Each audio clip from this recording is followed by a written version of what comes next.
Welcome to Real World Peaceful Parenting, a podcast for parents that are tired of yelling, threatening, and punishing their kids. Join mom and master certified parent coach Lisa Smith as she gives you actionable, step-by-step strategies that'll help you transform your household from chaos to cooperation. Let's dive in. Welcome, and Happy New Year. I am thrilled to be with you here today, ringing in 2024. And I am super excited to embark on this journey with you in the coming year as your parent coach. And let me begin today's podcast by sending best wishes to you, your kids, and your entire family for a year filled with growth, understanding, peace, and self-regulation. Each year at the beginning of the year, I declare a theme for us, and I try to have most of the episodes revolve around the theme. So in today's podcast, I want to reveal the theme for 2024, and I know for sure you're absolutely going to love it. Now, before I tell you the exact theme, I want to tell you that my goal in the coming year is to help you be more emotionally mature. We all can improve on this, myself included. And emotional maturity has nothing to do with age. Nothing. It's the ability to self-regulate, self-reflect, and hold space for other people's emotions and experiences. And one can't self-reflect or hold space without self-regulating. So the theme for 2024 is the year of self-regulation. And the opposite of emotional maturity is emotional immaturity. A key trait of emotional immaturity is a desire to blame, deflect, and project issues onto other people. Emotionally immature people often externalize their uncomfortable emotions. So they blame others, they deflect, change the subject, power struggle over things, and they project onto other people. Well, if you wouldn't have done that, I wouldn't have gotten mad. And they externalize their uncomfortable emotions, often in the form of storming. So if we want to work away from emotional immaturity and work towards emotional maturity and then model that for our children, we need self-regulation. And it is with that realization that I deem 2024 the year of self-regulation. Self-regulation is an essential skill that allows us to recognize, understand, and manage our emotions effectively. It includes controlling impulsive reactions, handling stress, and nurturing emotional maturity. It's really the backbone of emotional maturity. So self-regulation is important, but you might be asking yourself, why is it so important in parenting? Well, let me outline a few compelling reasons and let me motivate you to improve your self-regulation skills. The first reason we want to work on self-regulation in our parenting is that our kids observe what we do, not what we say. As parents, if we want our children to develop regulation skills, they need to witness us practicing it consistently. Kids follow what we do, not what we say. We call this modeling. And by modeling self-regulation, we teach our kids, we show our kids through the modeling how to regulate themselves. Secondly, imagine two stormy weather systems colliding. When a storming child meets a storming parent, it always leads to an explosion, 100% of the time. And the way to navigate this tempest is for us, as the parents, to regulate our emotions and our responses, right? Good use of the word tempest, right? So let me say that again. The way to navigate the colliding storms and avoid the explosion is not to wait around for our kids to regulate. It's for us to regulate our emotions and our responses. Self-regulation is the key. We need to model it for them and we need to let them borrow it and we need to just bring it into the relationship. Thirdly, self-regulation is the first step towards responding rather than reacting. When we're in control of our emotions, we can respond thoughtfully rather than impulsively. We can consistently work to respond rather than react. And then over time, it becomes our go-to. It becomes our habit. It becomes our way of parenting. And as a result of that repeated habit over time, trust and safety gets built between you and your kids. They come to learn and know that you are a source of calm during their biggest storms. They come to know that when they make a mistake, they can run to you instead of away from you because you will help them calm down. And you're that source of regulation, even when things are going wrong.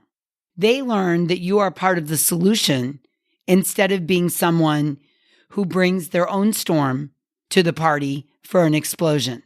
I see this so clearly now with my 19-year-old college freshman. As he faces adversity, mistakes, setbacks, and challenges, he often seeks out my calm energy. Not necessarily my solution or my advice, but he seeks my calm energy so that he can come alongside me and co-regulate. He comes to me to borrow my regulation and rest in the safety of regrouping and figuring out his next best step. And this is because self-regulation is one of the first tools that I learned when I started down this path of peaceful parenting. And I committed to it fully. And I've been practicing it. I've worked at it. I've implemented it over the last 15 years.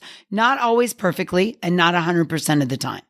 But I made a commitment to it as my main parenting tool.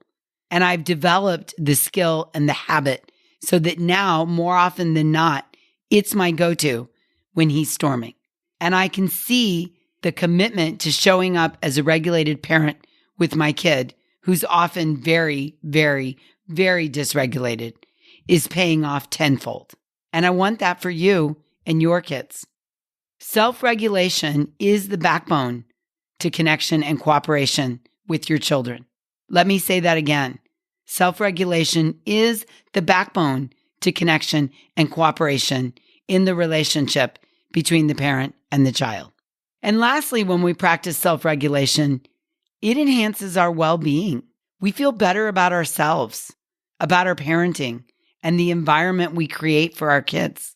And that's because self-regulation grants us access to our higher brain. It fosters calmness and rational thinking. It allows us to utilize executive function, enable better decision-making, and problem-solving. It helps us see our blind spots. It helps us see our triggers. It helps us identify our wounds. And most importantly, shows us the bigger picture and allows us to be a couple steps ahead. Self-regulation keeps us out of judgment of ourselves and our kids. It keeps us away from perfectionism and catastrophizing and helps us stay curious, not furious. It helps us scuba dive down to the feelings and needs instead of snorkeling at the top on the behavior. Self-regulation helps us drop fears and not take our kids' behavior personally. Self-regulation helps us not catastrophize and have our kids living under a bridge with a shopping cart in the future. Self-regulation allows us to really hear what our kids are saying and be fully present with our kids because our brains are not spinning ahead and catastrophizing or spinning behind and remembering the past or making connections that aren't necessary or helpful.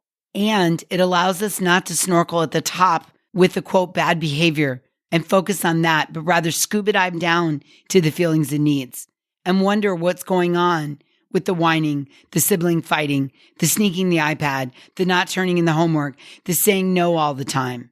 And what we know is that when we solve for the feelings and needs, the behavior takes care of itself. Yeah?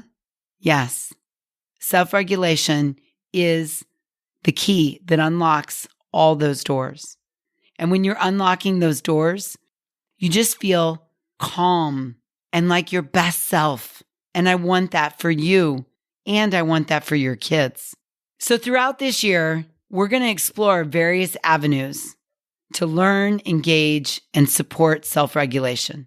On upcoming episodes, I'm going to share practical tips, techniques, and success stories related to self-regulation in action. so you can see it, you can visualize it, and you can implement it in your own family. I encourage you, yes, you, to join me on this journey towards self-regulation. I ask you to make a commitment to it. Really make it one of your goals in 2024. What I know for sure is that it's a commitment and a goal that benefits not only you, but your kids and your entire family. And as we work on regulating ourselves, we pave the way for emotional growth and maturity within ourselves and our children. And who doesn't want to be more emotionally mature and have their children raise their emotional maturity? There is absolutely no point in expecting your kids to be able to regulate themselves if you're not modeling regulation in the home. Let me say that again. It will not happen. Do not expect your kids to be able to regulate themselves if you're not regulating yourself and modeling it for them. Now, that may be hard to hear, but it's the truth. And it's helpful if you can really wrap your brain around it and make the commitment to joining me in self-regulation in 2024. In closing, let me also say that self-regulation isn't just an individual endeavor. It's a collective vision for a connected and cooperative community. It is. It is the one tool that can change the world individually, one family at a time, and collectively. I believe this to the bottom of my heart. And I am immensely proud of you and grateful that you're joining me in this journey. This is really important, and I want this for you. I want it for myself. I want it for our kids, and I want it for the world. If we could all learn to self-regulate just a little bit better than we are today, the world will be a different place. So as we step into this year, I am extending my hand to you, and I'm inviting you to embrace the goal of self-regulation. It's the key to fostering healthier relationships, managing your emotions effectively, and creating a more peaceful environment in your home and around you. Let me say that again. As we learn together and improve our self-regulation, it is the key to fostering healthier relationships. Whether the other person in the relationship does anything or not, if you work on self-regulation, not regulating them, but regulating yourself, you will have healthier relationships. If you work on regulating yourself, you will manage your emotions more effectively. And if you work on regulating yourself, you will create a more peaceful environment around you. So good, right? I'm so motivated to do this, and I hope you are too. Thank you for taking the challenge with me. Thank you for joining me. I believe in you wholeheartedly, and I'm committed to helping you increase your self-regulation in 2024. And I'm going to leave you with this inspiring thought. Embrace the power of self-regulation. It's the compass that guides us to a more harmonious existence. And until next time, I'm wishing you a happy new year and peaceful parenting. Thank you so much for listening today. I want to personally invite you to head over to thepeacefulparent.com/welcome and sign up for my free Peaceful Parenting mini course.